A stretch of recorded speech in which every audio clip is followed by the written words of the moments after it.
Okay, good afternoon, everyone. Welcome. It's for spring is finally here. It's beautiful, sunny, and today we're going to have women's health and nutrition with Elena. So, Elena, I will turn it over to you.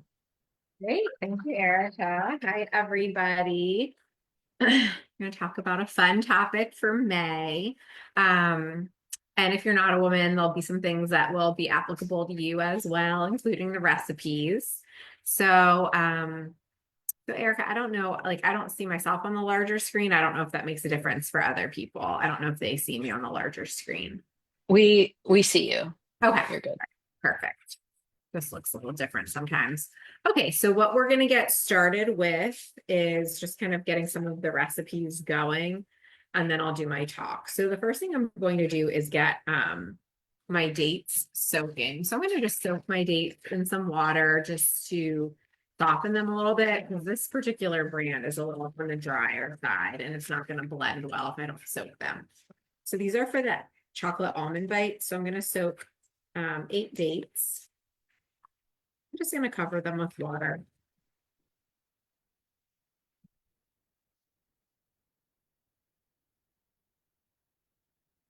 We're just going to set that to the side. We'll get back to them a little later.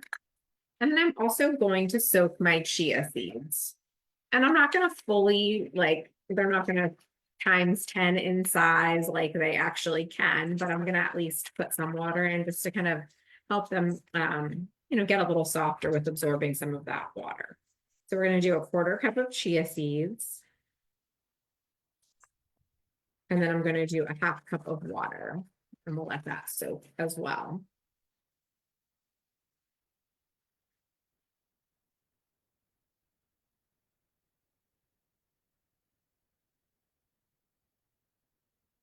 Great. And then again, we'll come back to these. Perfect.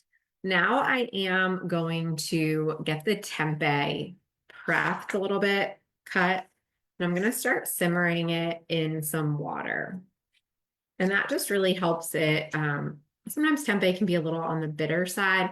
That will help pull some of that bitterness out of it. It will also um, give it some, like start its cooking process a little bit.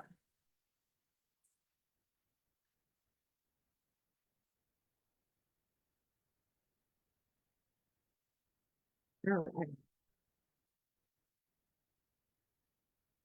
What we're going to do to this is cut it in triangles, and then I'm going to cut the triangles in half. Now, if anybody is wondering what tempeh is, because it's not a super common food, is it a fermented soybean product? And it looks, it's definitely got a different texture and mouthfeel than tofu does. It's a little bit more structured. I usually just this brand is one that I find a lot of times at the grocery store. It's called Light Life. It's very dense in protein. So there's 2.5 servings of protein in this, and each serving has 18 grams of protein. So it's more dense in protein than tofu is. And it just like I use it for different things. So things that you want it to hold the structure a little bit better, crumbles. So you can crumble this up and make like a taco meat or something like that. So we're just going to take this and you can kind of see what it looks like. It has the little, like, it's like a cake with like the little circles and it's just like a fermented bar basically of tofu or of soy. So I am going to just cut this into some triangles. And then again, we'll just kind of cut the triangles in half. Just like this. I'm just going to have these down the center. If you can cut the whole thing, you can do that, but I found that that's a little on the harder side to do, so it's a little easier to do it like this.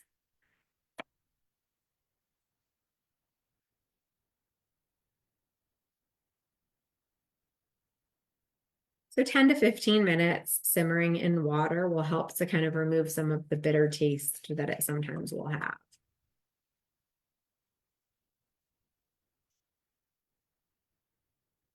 So we're going to put this in our water.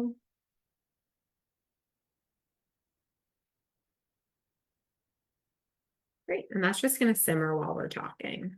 I'm just going to rinse my hands real quick.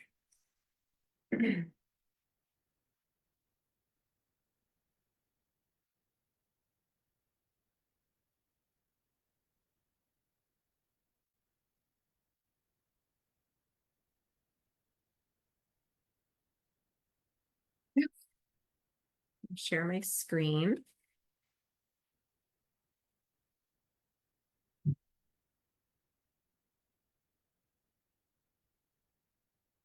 Great.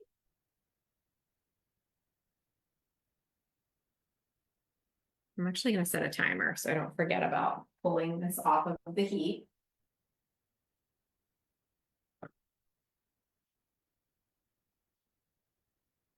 All right.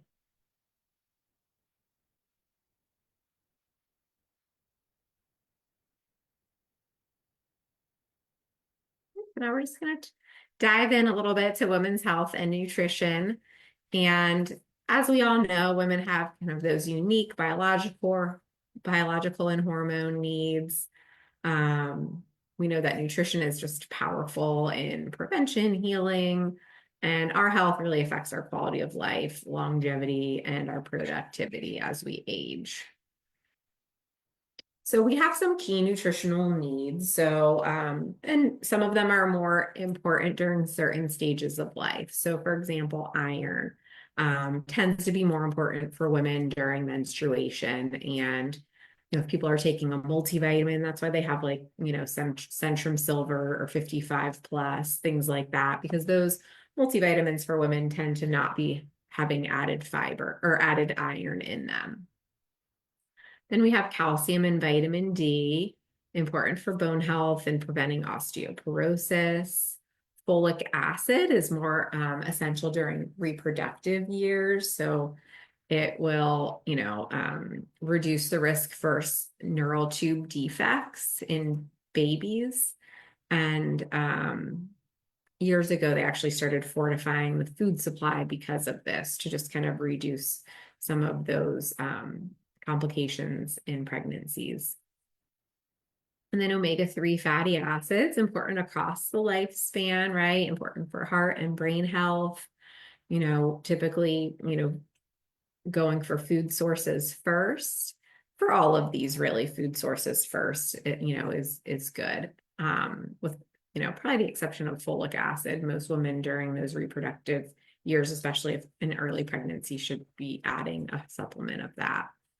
And then fiber. So fiber, again, across the lifespan, supports digestion, helps with weight management, and so many other things. So iron. So, important during, those years where we're having, the loss of the menses, and then also important, sometimes like some of you may have experienced an anemia during like some type of cancer treatment that you had. So also does kind of happen in that situation as well. And if that has happened to you, I'm sure you can recall feeling just tired, fatigued, winded when you were going up steps, all of those things. Because iron helps us transport our oxygen. So helps us to, have, everything works better when we have enough iron in the body. So we have two types of iron. We have heme iron, which is found in meat and seafood. So found only in animal sources. And then we have the non-heme iron, and that's our plant-based iron. And we find that in legumes, nuts, vegetables, fortified grains. Now we do tend to absorb heme iron better than the plant-based non-heme iron, but we can enhance that absorption with some vitamin C. So for example, if we have black beans, which have some of the non-heme iron, paired with some broccoli, strawberries, peppers, something that's high in vitamin C, it helps us absorb more of it.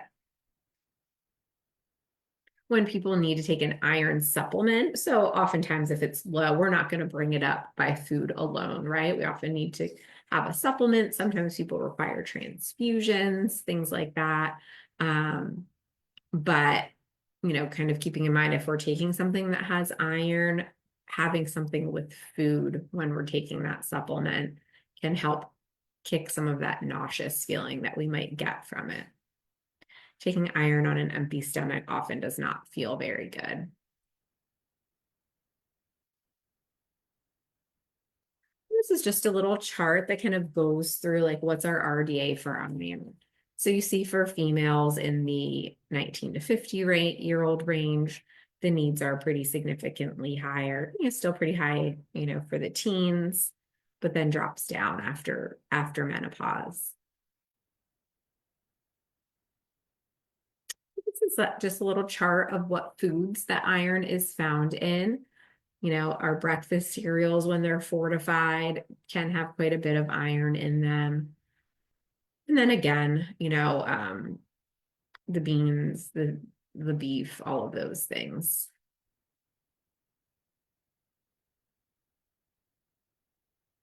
And then to a lesser amount, some of our other plant foods. Now let's look at calcium a little bit. So calcium is generally, at least we're all needing at least 1,000 milligrams a day. That goes up a little bit post menopause because of estrogen kind of helping with preserving bone mass. And then when that kind of dips off, we're needing to have a little bit more in our diets. So obviously going to be found in highest amounts in dairy products, but also found fortified in a lot of things. So fortified in, orange juice, fortified in, tofu is typically like processed in a calcium like substance. Beans, nuts, seeds, greens, all can be good sources. And also, we talked about sardines, I think last class, right? Like the fish that have some of those kind of like almost dissolved bones in them, that the canned salmon and canned sardines do have a good bit of calcium as well. Now our omega-3 fatty acids. So we've talked about these, I think, before, but you know, um, these numbers don't tend to mean a lot to people because they're kind of, they're not always on labels. It's a little trickier to read. But let's look at some of the food sources of these.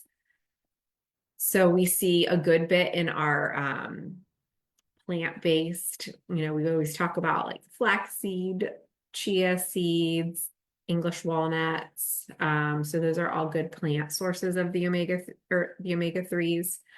We do absorb it a little bit better from fish, but we can still get what we need from, having adequate amounts of like a combination of those high containing foods like the chia, the walnuts, and the flax. And then our fatty fish tend to have a little bit more. So our salmon, herring, mackerel, sardines, those are good sources. And then sometimes we see it, sometimes they're adding it to foods like a little bit like fortifying milk or orange juice, different things like that. So life stage nutrition. So adolescence is about building healthy habits and supporting that rapid growth that they're having. I feel like every time I look at my 13-year-old, she's like just about taller than me at this point, just like it happens overnight. And then those reproductive years. So focusing on a nutrient-rich diet for menstrual health, fertility. Obviously, pregnancy and breastfeeding has its own needs.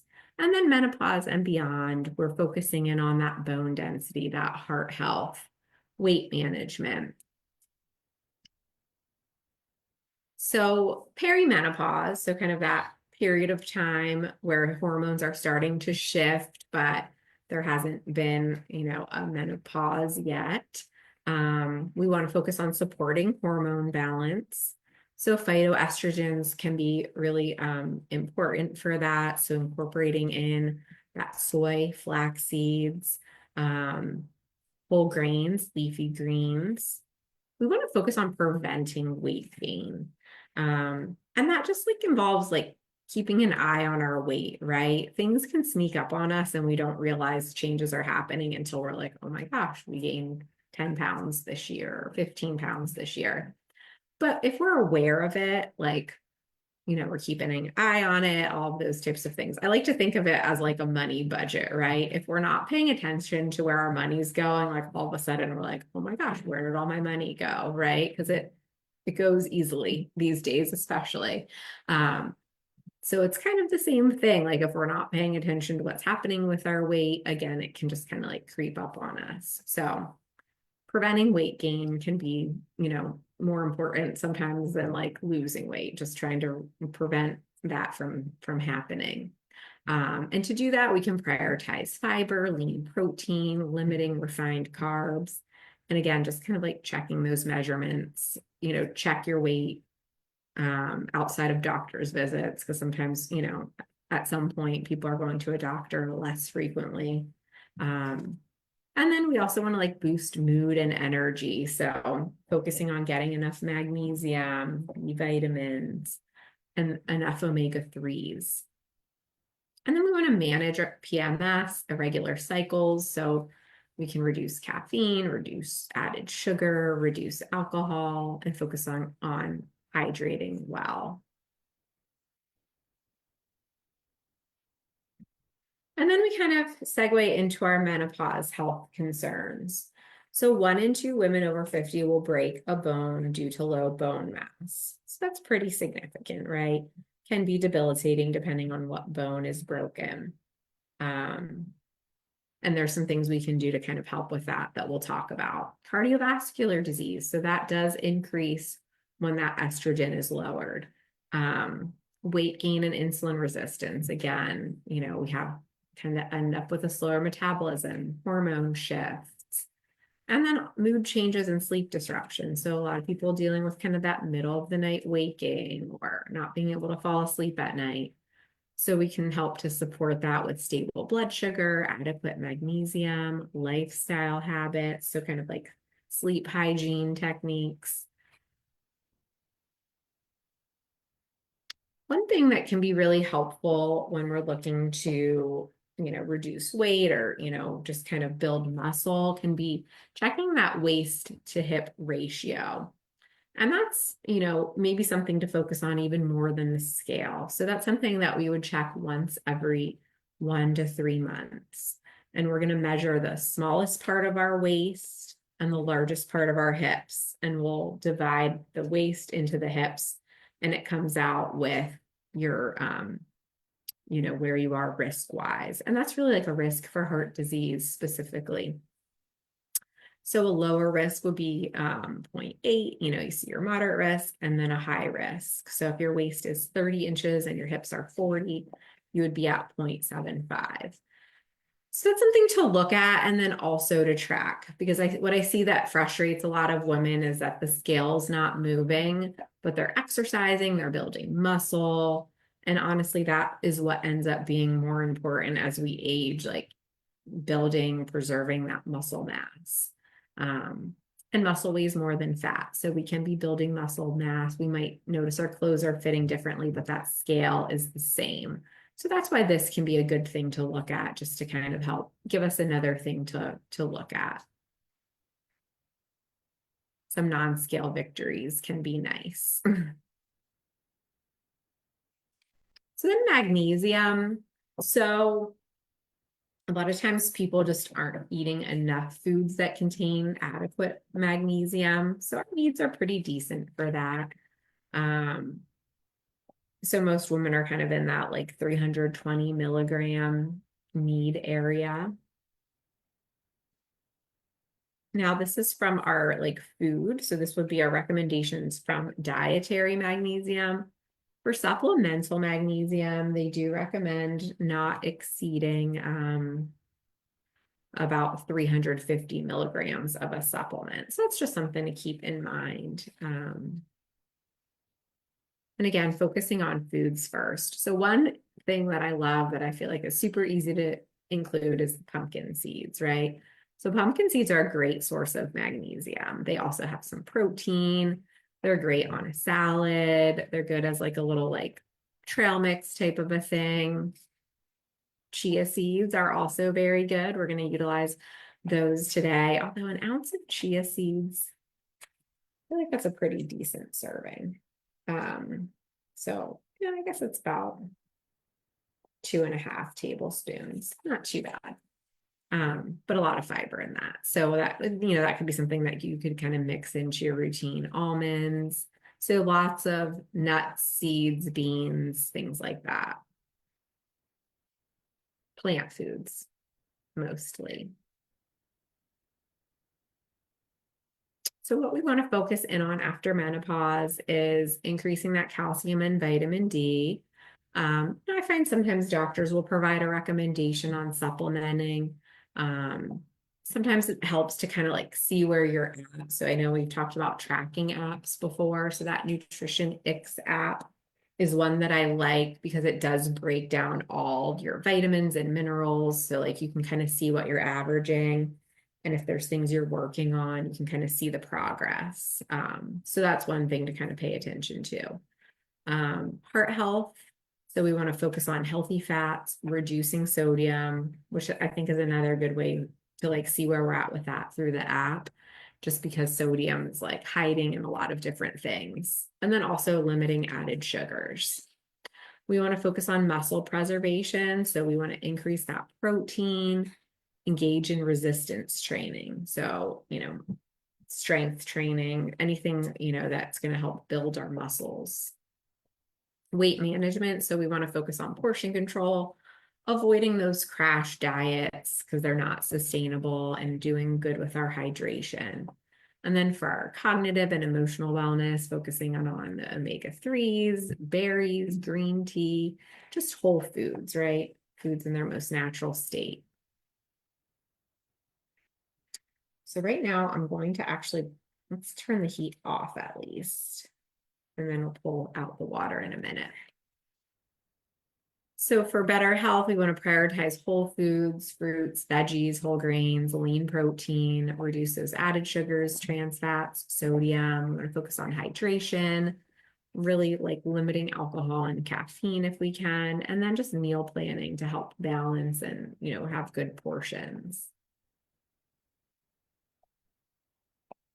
We want to do 150 minutes a week of moderate exercise. So some people track their heart rate on a watch, but we can do that talk test. So typically, if we're at a moderate level of activity, our heart rate is in the range where we can talk, but we can't sing. That's our moderate activity. For vigorous, we can sing. We can't even sing. We can maybe just say a couple words. We can't sing. We mostly can't have a sentence.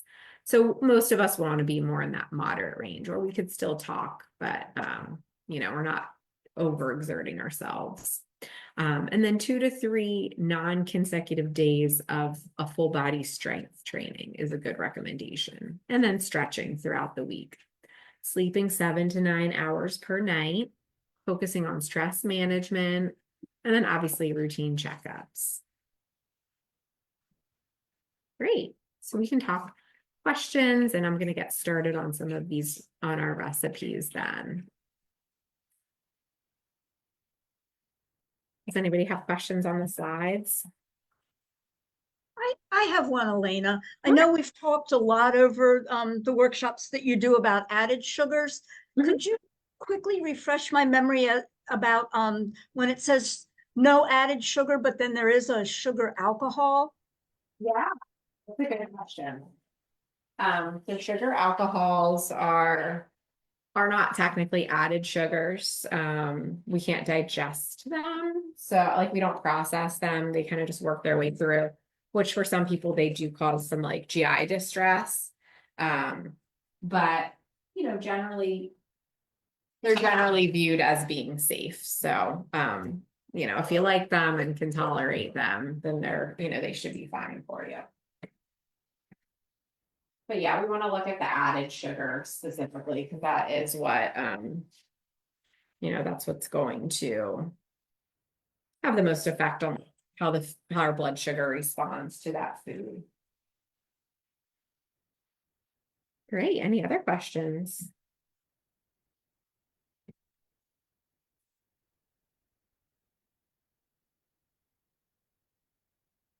All right, so we're gonna get started on we're gonna do our tempeh first. So I drain the water.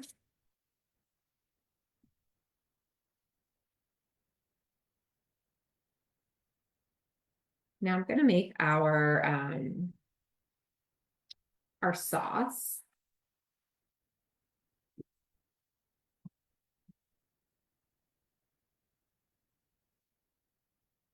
All right, so we're gonna start with has anybody used ponzu before? Has anybody seen that before? The citrus soy sauce? What's cool about this is that it tends to have less sodium than even low sodium soy sauce has, but it has a really nice flavor. So for this recipe, it's been great. So I'm going to do 2 tablespoons of the ponzu citrus soy sauce.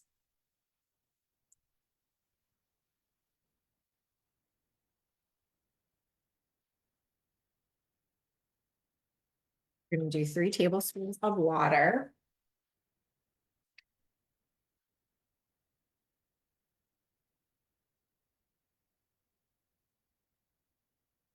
Now this recipe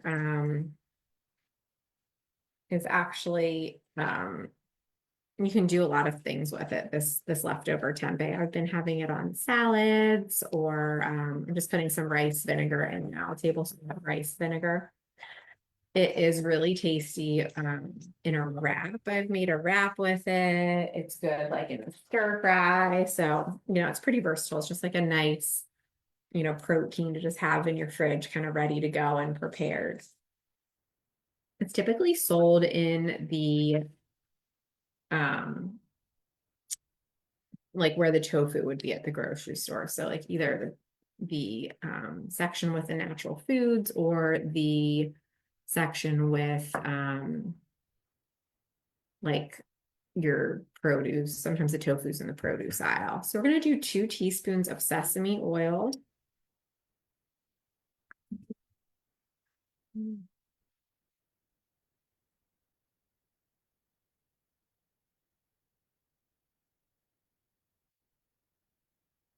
The sesame oil really adds a lot of flavor. And a little bit goes a long way. And then we're going to go 2 teaspoons of brown sugar.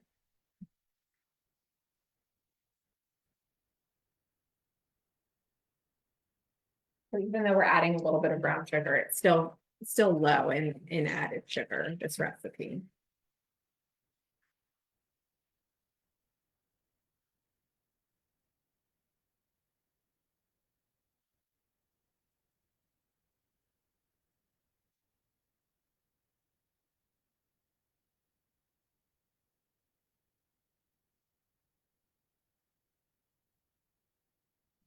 I do some garlic powder and some ginger. And you can use fresh if you prefer for these. So we're going to do a 1/4 teaspoon of each.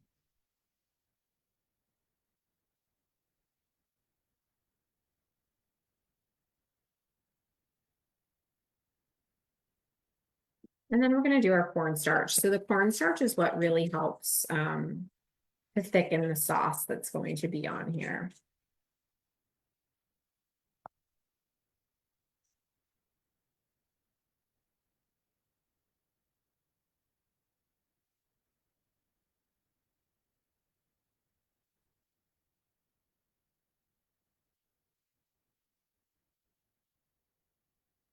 We're going to do a 1/2 tablespoon of cornstarch.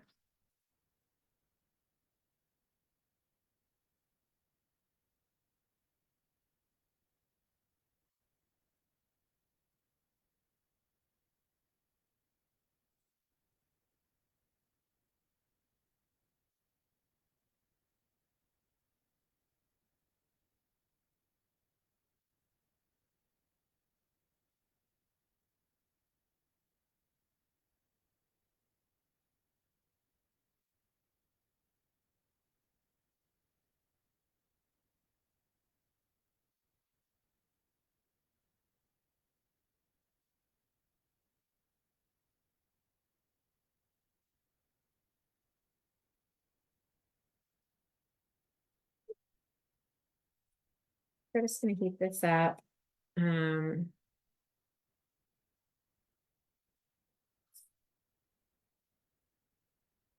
our tempeh back in here. I'm just gonna heat that first. This takes a couple minutes, so we'll see. Starting our other recipe.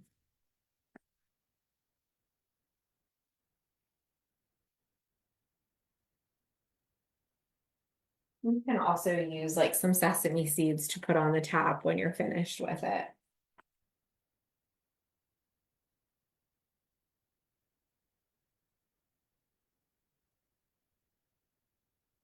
Yeah, this was really good, like with some hummus and veggies in a wrap, and then this would be like your protein in there, so yummy. Great, and now we'll do our energy bites.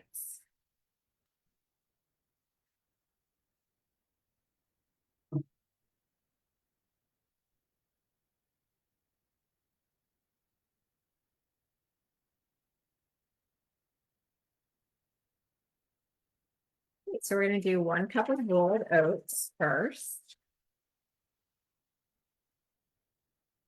I just love energy bites because they're so easy and they store well, they freeze well, and they're just like so great to grab just to kind of, if you're running out, you need something quick or you want something quick and sweet, these are really tasty. So as you can see, they have, we're going to make 20 of these bites per serving. They have 4 grams of protein and 3 grams of fiber. So they're a really nice, quick little treat. They also have some magnesium. We're just adding a lot of nutrient dense ingredients. So they do have a lot of good nutrition in them. We did our oats. I'm going to do a cup of almond butter.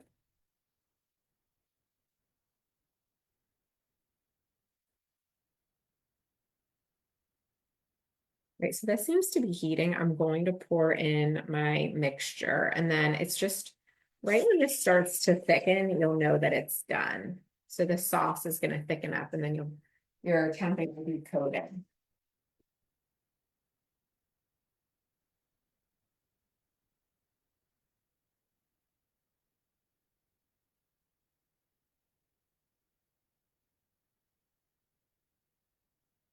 All right, let's get a cup going of my almond butter. It's very kind of far in here, so it might just take me a minute to get everything out. I'm not sure. I guess it's maybe pre-mixed or something, which is kind of nice, I guess. Not messing with the oil right now.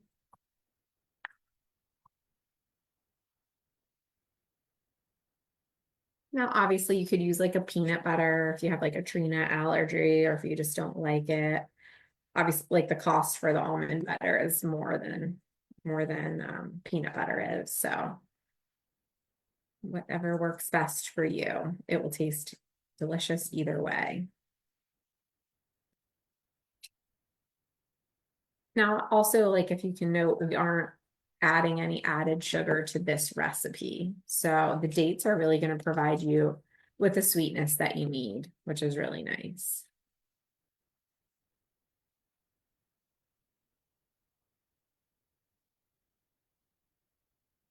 And the fact that they're soaked definitely helps with the moisture. Sometimes a little, like moisture is a little harder to come by in recipes like this.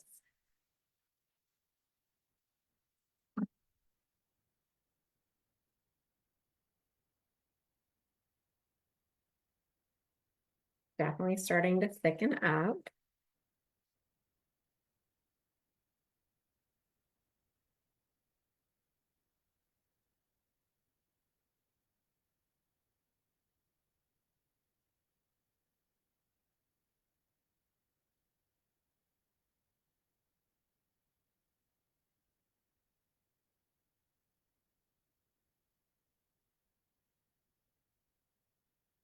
You can kind of see that it's thickening and just kind of cooking down a little bit more.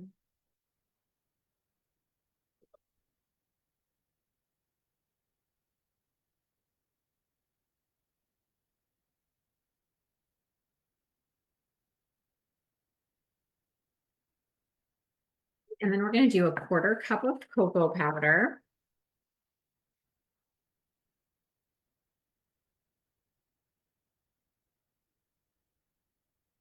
My favorite part of any recipe. I'm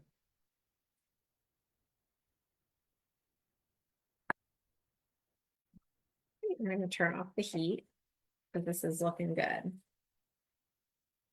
So you can see, like I said, this does, store well in the fridge. It's just a nice, easy, accessible form of protein.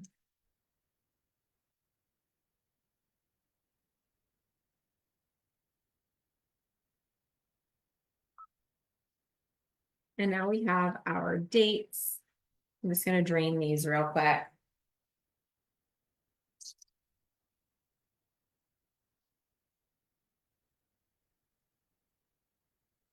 And then our chia seed mixture, which is wild. It's like, oops, well, it's not as stuck together as the other one was because it just spilled on my table, but it is pretty gelled up.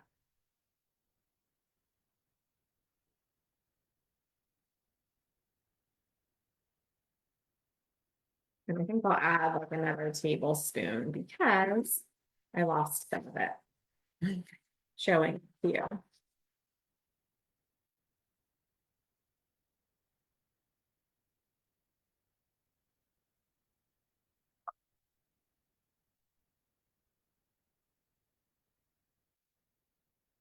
We'll just throw 1 more tablespoon and then 2 tablespoons of water in here. Let's see how this does. Last time I made it, I made a half portion, so hopefully it blends up okay for us.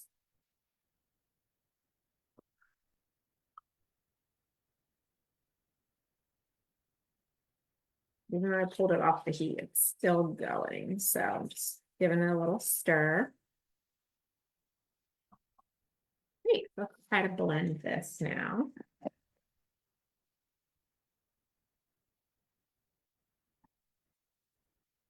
I'm just gonna mute for you guys, so you don't have to hear it.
I think we're gonna split this into a different batch when we're a little too much going on in here, I think.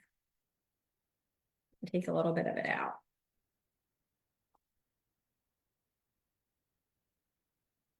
It is like a nice dense mix. Okay. Cocoa powder on the ground.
think this would be so messy today. At any rate, get the idea that we're going to make some nice little bites out of this. So we're just going to roll it, and so about this size is what we're looking for. So that's what that recipe shows with the the fiber and the protein that we discussed. So you'll have about 20 of these, and like I said, they're just a nice, quick, easy snack. You can keep them in the fridge. I would keep them in the fridge just because they are high moisture, and they can mold if you're leaving them out on the counter, or freeze them. And they're a great gift to give somebody, maybe somebody going through treatment, or somebody that had a baby, somebody that can use a quick, easy snack. Great. Does anybody have any questions? So you mentioned putting the bites in the fridge. About how long do you think they're good in the fridge for? Yeah, I would say probably like 5-ish days. They're good. Yeah. And then, if you don't think you'll have them eaten by then, I mean, obviously if it's just you, if it's just one person eating them, it's probably a lot because they are very calorie dense. Then, pop some in the freezer, or make half the recipe so that it actually like works in your food processor, unlike mine today. Wonderful. Does anybody have any other questions? And I'm like looking at the cocoa powder on my floor. I'm gonna have to make sure my dog doesn't get in here before I clean it up. Always something. Great. Anybody else have any questions? Well, while you're thinking about your questions, I'll remind you next month, our regular class will be Phytochemicals, Nature's Prescription for Health. And starting next Thursday evening, we have a 3-week series on nutrition during cancer treatment. So you can sign up for that as well. It should be really good. So any closing questions from anyone?